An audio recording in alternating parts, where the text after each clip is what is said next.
Hey guys, welcome. My name is Becky Doc, and in this video, I want to share with you a little bit of information about a class of oils called vegetable seed oils.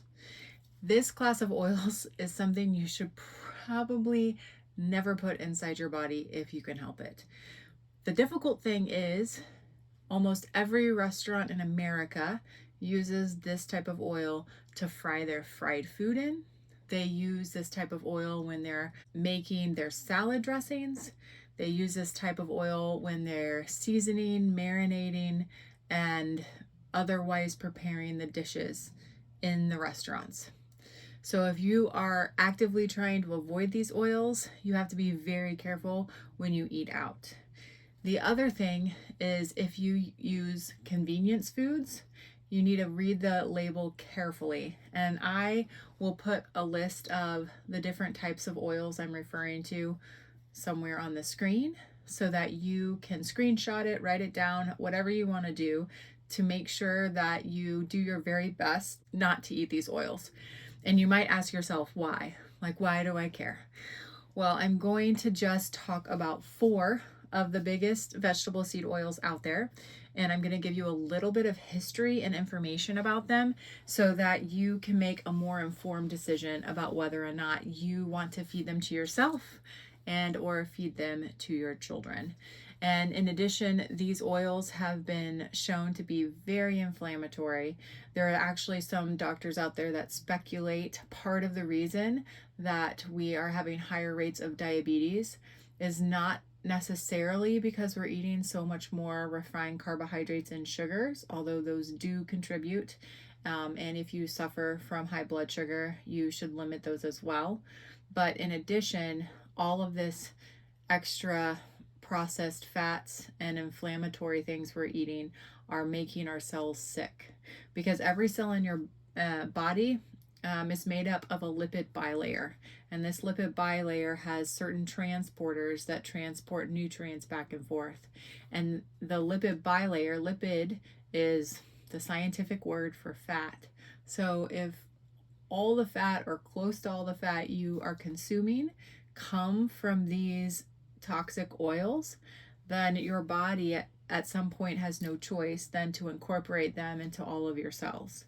And so just incorporating these unnatural oils into your body is contributing to your cells becoming more and more damaged and sick. So with all of that said, let me just give you just a little bit of history about a few of these oils. The first oil I want to talk about is cottonseed oil. Now this came to be in the mid to late 1800s, so like 1850 to 1870. And it was the very first major industrial seed oil. It was originally a waste product from the cotton industry, and then it was chemically refined and deodorized to remove the foul odor, and it was used in lamps, soaps, and later, after they figured out how to hydrogenate it, which means take it from a liquid and make it into a solid, then it became what we know as Crisco. And this is the birth of modern vegetable seed oils. So please, if at any point you are still using Crisco, know that it is a waste product that has then been hydrogenated, which makes it, the fats in it, trans fats, and it's extremely unhealthy. So please, I would much rather, if you want to fry something with a solid fat, use tallow, beef tallow, use pig lard. Do not use Crisco. All right, so that's number 1, that's cottonseed oil. Number 2, I want to talk a little bit about corn oil. So the development of this started around the early 1900s. It was developed after milling corn, and solvent extraction and refining techniques made it cheap and self-stable. So they added solvents to it, like heavy chemicals, in order to make it shelf stable. And it was quickly adopted for frying and for processed foods. So if you find corn oil, I find it sometimes in chips. It's in a lot of other processed foods. Don't eat it. It's not natural. It's not good for your body. Number 3 is soybean oil. And this is so hard to stay away from because I guarantee you, if you stop this video and go to your pantry right now, you're going to find some of these oils in there. This was created around 1910s to 1920s. It was commercialized in the US and used as soybeans became a major agricultural product here. Required chemical extraction using hexane solvents and refining needed to be done in order to make this soybean oil usable. It became the most widely produced oil by the mid 20th century. So don't eat it. It's not natural. It's not what we were supposed to put in our bodies. And finally, the last oil I want to tell you just a little bit of history on is canola oil. Now, canola, the word canola oil comes from the CAN is Canadian, and then the next O is oil, and then the L in canola stands for low, and the A stands for acid. So what this means is it's a Canadian oil low acid. So back during World War II, we needed a type of oil that would stick to metal components of ships, even if they were wet. And so they found that something called rapeseed oil would do this. And we needed more and more of this rapeseed oil to lubricate the engine parts of ships. So Canada helped out, and they subsidized huge crops of this rapeseed oil. And then after the war was over, the need for the oil plummeted largely, right? And so here you have a country that's invested in this, and now it doesn't know what to do with all of its extra product. So scientists began to research. We couldn't eat it because it was toxic, okay? And so they kept breeding it until the 1970s.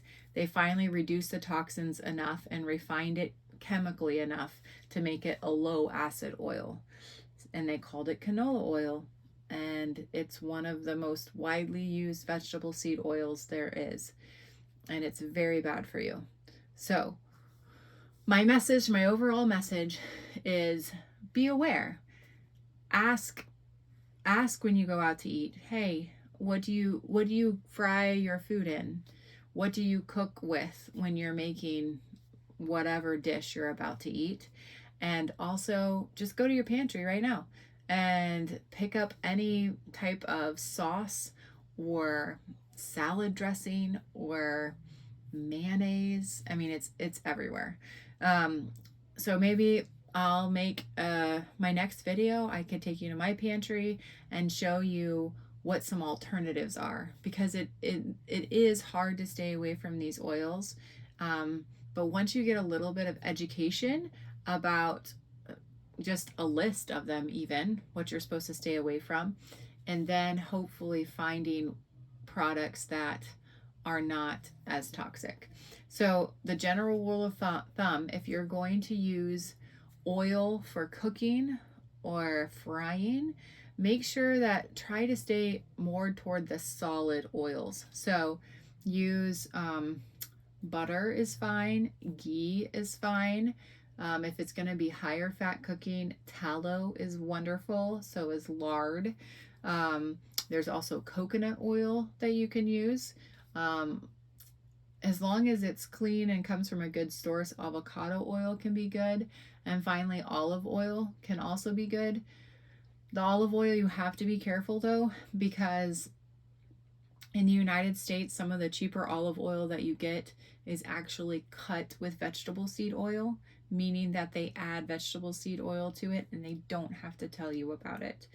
I did not realize this until I went to a conference once and I met a company that was selling authentic olive oil from Italy, and they gave me a sample and I drank it, and it tastes completely different than the olive oil I get from the grocery store. I was shocked. It has this very strong bite in the back of your mouth, and you can tell, like now I can smell it and I can taste, wait, this is not true olive oil. The other thing that you can look for if you're in the store and you're looking at the olive oil and you're trying to decide if it's a good idea to buy it or not, you need to look on the back and see that it's all sourced from one location. And when you taste it, it needs to have that strong bite. So yeah, so with that said, my message today is please stay away from industrial refined vegetable seed oils, and please stick to tallow, lard, ghee, butter, coconut oil, real olive oil, real avocado oil. These things will serve your body much better and hopefully keep you healthier longer. So, anyway, until next time, I hope you have a fabulous day. All right, talk to you later. Bye.